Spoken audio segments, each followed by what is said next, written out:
morning. 5:20 AM. Papunta ako sa Payatas. So, susundo ako ng dalawang doggy na mga rescue. Nag-volunteer ako sa Kuna Foundation na mag-provide ng service. So, dadali namin sa Laguna. Actually, hindi ko alam kung ano yung ibang details. Hindi ko alam kung may mag-a-adapt dun sa Laguna. Hindi ko na natanong. Tulog kasi ako kahapon buong araw. Tapos, yun, hindi ko na ginulo yung pinag-organize. Pero usapan namin, dapat 6 AM nandun ako sa pick-up point. So, base naman sa Waze, saktuhan yung dating natin doon. Hindi lang ako ganun ka-familiar dun sa lugar. Saka nagulat ako, medyo malayo pala siya from Valenzuela. Kasi akala ko QC lang siya eh. So hindi ko naisip na ano pala, 30 kilometers din siya. Pero okay lang. Naisip ko lang sana umalis ako mas maaga pala. Para baka kasi mamaya may aberya doon or may traffic. Nakakahiya naman kung maghihintay sila. Yun, nasa SLEX na kami. Kompleto na yung mga kailangan dalhin. So, naisip ko na i-video kasi nagkukwentuhan kami tungkol sa pag-foster. Pakilala ka na lang. Hello, ako si Joy, foster mom. Solo rescuer din. So, nag-rescue siya before tapos nag-start ka na mag-foster, no? Yes po. So, gusto ko lang i-record kasi na-appreciate ko ano yung ginagawa niya. Gusto ko lang i-share dun sa mga pwede makapanood. Ano ba yung foster? Ano yung ginagawa mo? Foster, bale, after siya i-rescue ng isang foundation, yan, like a Kuna Foundation, vet, ganyan-ganyan, hanggang sa amin sila dadalhin. Kumbaga sa shelter, kami yung shelter nila. Kami yung mag-aalaga hanggang sa maging okay. Then, after that, pag umokay na, adopt, broken. Pero, syempre, nandun kami sa punto na nandun magiging okay sila. Paano mo na-handle yung emotion kapag na-attach ka na sa mga alaga? Sa una talaga, nandun ako sa punto na gusto ko sa akin na lang sila. Hindi ko sila kayang mawala. Parang, nandun ako, yung isip ko, paano pag nawala sila, anong gagawin ko? Parang, iniisip ko, parang inaano ko sa utak ko na, hindi, kailangan mong tatagan kasi, kaya sila pinapa-adapt. Kasi dun sila mas mapapabuti. Correct. Kumbaga, hindi naman sila ipapa-adapt nung lalo na ni Ma'am. Siyempre, hindi Ma'am Gina, papapahamak sila. Katulad ngayon, yung mga... Hawaii ni Gion. Oo, naawain ni Ma'am Gina. Kasama ako talaga. Tapos, lalo na ngayon, yung nakikita ko na yung mga na-foster ko na, ay, ang ganda ng buhay nila. Yung iba nakakotse, nagmumol, pupunta sa beach. The best. Parang, ang saya ko na lang na naging part ako ng journey nila. At sobrang importante na naging role mo, diba? Yes. Kaya sabi ko na lang, ang fulfill na lang nung pag nakikita ko sila, lalo na sa event, nakilala pa rin nila ako. Kikis pa rin nila ako. Parang nandun pa rin sa punto na, talagang kasama pala talaga ako sa buhay nila. Parang kahit nalayo na sila sa akin, nandun pa rin ako sa puso nila. Parang ganun naiisip ko na lang. Kaya ito, bago na naman. Gusto ko lang kasi pakita dun sa mga pwede makapanood na ganito yung proseso sa pag-rescue. Kumbaga kasi nung ako before, nung hindi ko pa alam yung ganitong process, inisip ko lang, i-rescue lang basta tapos iiwan sa shelter. Yung shelter parang bahay ampunan, diba? Kumbaga sa aso. Pero diba maraming proseso na pinagdadaanan. Bago nila mapa-adapt, may mga nakakasagutan pa sila sa chat o sa tawag kasi maigpit talaga sila. Pero ako personal, mas gusto ko yung ganun kaysa ibibigay mo sa kung sino lang. Kasi parang disaster waiting to happen yun, diba? Kapag iniwan mo sa tao na hindi naman deserve. Ano masasabi mo, madam? Sanay na siya sa mga ganito eh. Oo. Noong una kasi, diba, parang hindi ganun kahigpit. Di pa kasi natin alam yung mga dapat na, kung anong guidelines, anong dapat gawin. So, may mga napapa-adapt tayo na binabalik o parang napapabayaan. Kaya ngayon, mas mahigpit tayo mag-screen ng magiging family nila. Kasi, ang dami na nila napagdaanan. Diba? Kung mapupunta lang sila sa parang mapapabayaan lang din sila, di parang gano'n na naman. Kailangan na naman nila ma-rescue. Ayun. Correct. Tsaka gusto ko lang idagdag kasi nababasa ko yung mga comment ng iba na nagagalit kung bakit maigpit yung mga nagre-rescue sa pagpapa-adapt. Kasi kung talagang may alaga din akong aso tsaka nagre-rescue din ng mga pusa. Kapag tinuring mo ng pamilya yon, mas maintindihan mo kung bakit sila maigpit. Kasi parang tao yun na ilang taon yung lifespan nila, diba? Oo, diba? Kumbaga nakatali ka na doon kapag in-adapt mo yun. 10 Hindi to 15 porke cute years. sila ngayon, i-adapt mo. Tapos kapag tumanda, nag-iba yung ugali. Kasi hindi din naiintindihan ng mga tao na ganun din sila, diba? May behavior din sila na nagbabago pag tumatanda. Ayaw mo na, hindi naman pwedeng ganun. Parang yung nirescue namin nung kahapon pa o the other day, sabi sa akin nung isang tao, ano yan, kukunin niyo pa yan? May kukuha pa niyan? May edad na daw.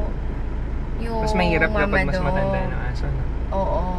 Pero siguro, parang ang mindset nila is, yun nga, pag puppy, pag bata pa yung dog, okay pa. And then, pag medyo matanda-tanda na, lumaki na, dinidiscard na nila yung dog. Yun. Kailangan mo gamit lang.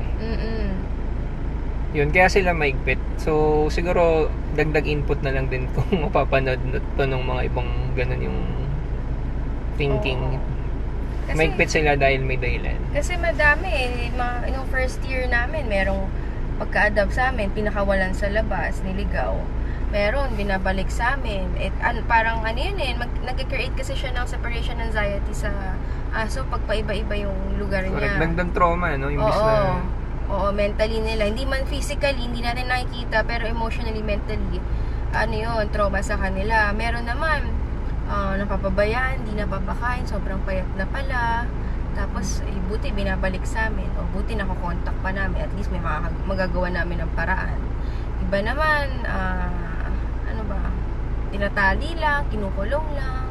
Yun. Kaya, mas mahigpit na tayo ngayon maghanap ng family nila. Yun. So, yun lang.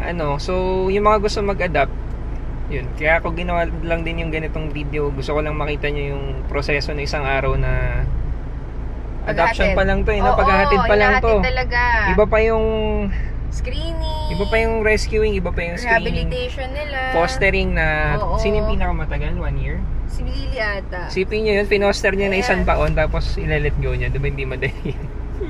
Para at least kasi whenever you guys adopt, may free up na space para mag-save ng isa pang aso o pusa. Bayani. Yes. It's mga furry babies. Free. So ayun, pauwi na ako. Na-drop ko na sila, madam. Successful yung araw.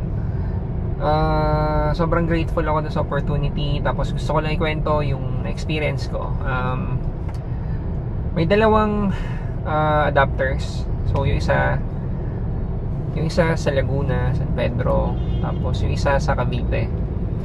Yung sa Laguna, medyo mabilis lang nagpapirma lang yata talaga si madam ng kontrata. Hindi na kasi ako sumama sa loob. Malaki yung bahay, may space para matakbuhan yung mga doggies. Tapos yun, yung contract pala ginagawa yun kasi para in case na magkaroon ng aberya dun sa adoption, yung both parties, meaning example, hindi nasunod nung nag-adopt yung kasunduan na dapat ipapavet regularly. So may mga follow-ups kasi, hindi porke na i-hand over na dun sa nag-adapt tapos na yung role ni Kuna. So yun yung isang maganda. Hindi nagpa-follow up or kundi nag-update yung adapter, pwedeng kunin ulit ni Kuna yung dogs or yung dog. Kasi nga part ng nila, ng proseso na nila. Na kakwentuhan ko si madam kanina nang nag-start daw talaga from scratch kasi before may mga cases na binabalik sa kanila yung inadapt. Tapos meron pang mas malala, yung pinapakawalan na lang daw yung inadapt, diba? Parang ang gara nun. So para kahit papaano makabawas na sa ganun sigurong stress, may contract na maganda naman. So yung pangalawa sa Cavite, laki ng bahay, sobrang laki. mag-asawa na mahilig talaga sa mga aso at pusa. Hindi ko nakita yung mga pusa pero ilan yung dogs na nandun kanina. May 3 dogs doon. Hindi ko sure kung lahat adapt. Ina-assume ko na lahat adapt. Tapos nakita ko yung treatment nila, kung paano nila kausapin, yung body language towards dun sa mga pets. Iba talaga. Alam mo talaga kapag lovers,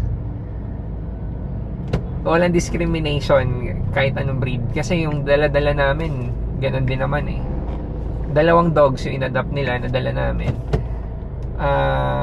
na mixed breed, kumbaga aspin sa language natin. Pero wala talagang discrimination. Nakakatuwa. Natutuwa kasi ako para dun sa mga aso. 'Di ba? Alam naman kasi natin strays sila. Lalo na kapag alam mo yung background ng mga aso kumbaga nakakaantig ng puso. Kasi nandun na sila sa better place. Mas maalagaan, mas nabibigay yung pangangailangan. Yung isa doon sa 2 na-adapt, yung sa Cavite nga, na magkasama kasi sila. Yung isang dog doon may allergy.